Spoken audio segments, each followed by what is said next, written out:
What happens when you're a flat earther, you don't do any research, and you potentially believe everything that you're told without actually doing any more research?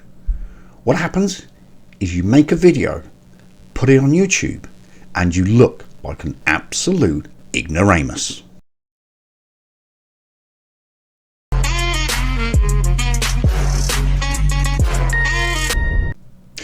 G'day, hello and welcome back to the channel. Thank you for joining me. As I always say, it is very, very much appreciated. It's been quite a while since I've made a video, since the old back injury, but I feel comfortable enough to sit down and record and edit for several hours.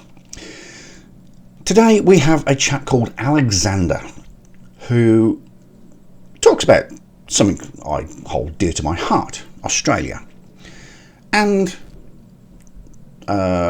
Norse mythology and the ice wall.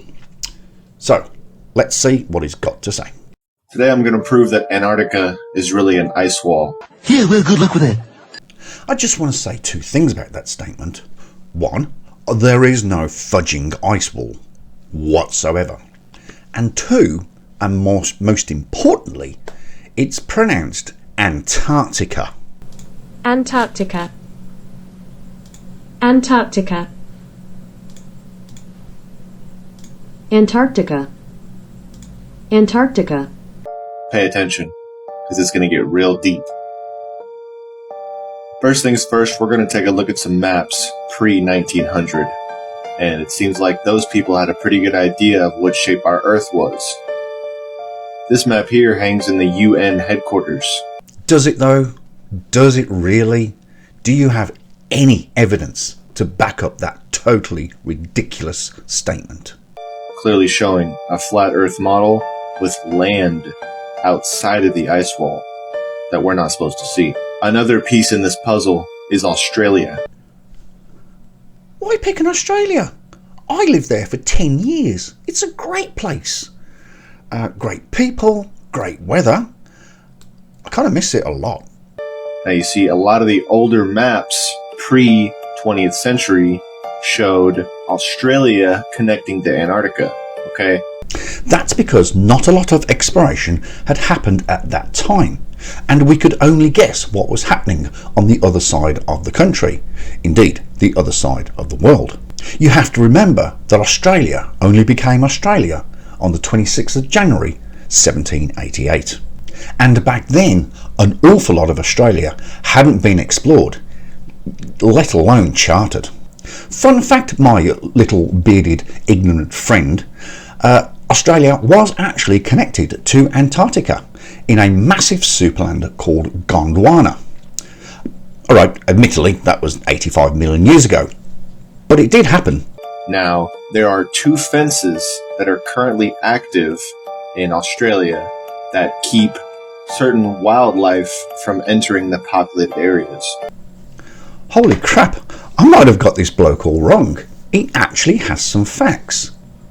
I think I apologise for calling you ignorant.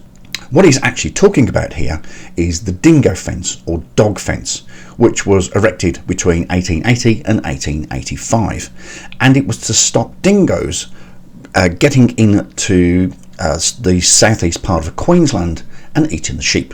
We have the dingo fence here in the southeast, and then we have the rabbit fence here on the west coast. The length of the fence is about 5,000 kilometers, and it's controlled by the PMC and not by the Australian military. Well, it's actually 5,614 kilometres, but I don't want to split hairs, and stretches from Jimbo in the Darling Downs on the east coast all the way to Nundroo on the Nullarbor Plains in South Australia. And why would the military look after it? It's a system designed to prevent animal invasion, not foreign human invasion. However, you are doing really, really well. Carry on. People are forbidden to cross this wall, and anybody who has or has attempted to has never been seen or heard from again. You will also face up to a $20,000 fine and face imprisonment for even attempting to get near the fence.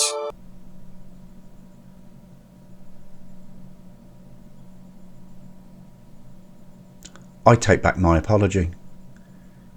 Did you just actually really say all that?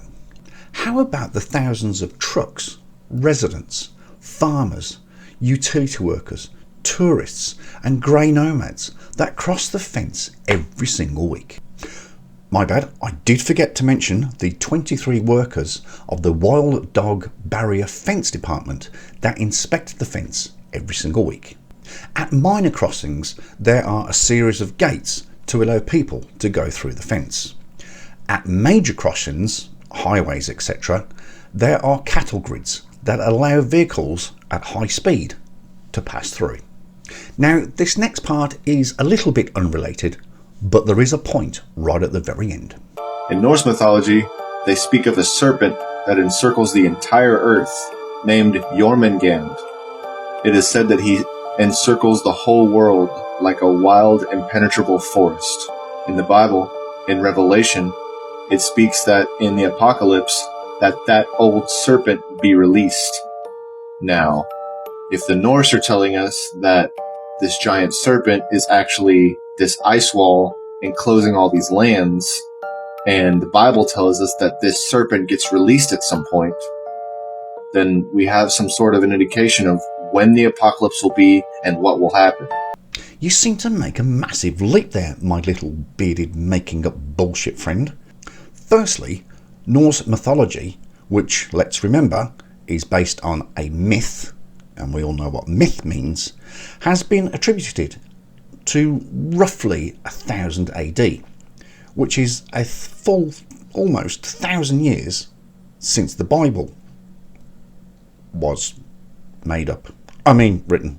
And the quote there that you had from Revelations was clearly talking about Satan. The clue was in the actual quote. And at what point did the Norse say that this serpent was the ice wall? I think I must have missed that bit. Norse mythology says that Midgard, or the normal earthly realm, will be sunken into the water. Now, what have the elites been showing us through all their media and their propaganda? New York getting hit by a tidal wave. I think you'll find that's from the 2004 movie The Day After Tomorrow. Los Angeles sinking into the sea. It's all right in front of our face. In ancient Egypt and Mesopotamia, they speak of the Ouroboros, which is the same symbol of the serpent eating its tail, symbolizing life and death, and the renewal of the world. Antarctica is also guarded. Antarctica! Very similarly to Australia, by the Maritime Police. Anybody approaching Antarctica by boat will be targeted by these warships and be told to turn around, or they will be eliminated. This is one of my favourite flat earth memes. They claim that it's a warship stopping people from approaching the ice wall. This clip is actually from the wreck site of the original HMAS Hobart that sank roughly southwest of Adelaide. People are not permitted to fish there due to anchoring that can cause damage to the wreck. That's why the military regularly patrol that area, warning off small fishing vessels. Now you tell me, if they weren't hiding something, why would all of these international powers make such a big deal about any of us going down there? Anybody can visit Antarctica. Yes, you do need a permit, but once you've got the permit, anyone can go. There will be a full video about Antarctica coming out in the next few weeks. Right, that'll do it. I've quite literally had as much crazy as I can stomach for one day. Thank you very much for watching. I really appreciate it if you got this far. If you did like the video, clicking that thumbs up button really does help. If you really did like it, please consider subscribing, which you can do so here. I think around about here. And if you have any comments, please let me know. I love to read the comments. Right, that'll do it for this video. I will see you on the next one. Please take care. Good day.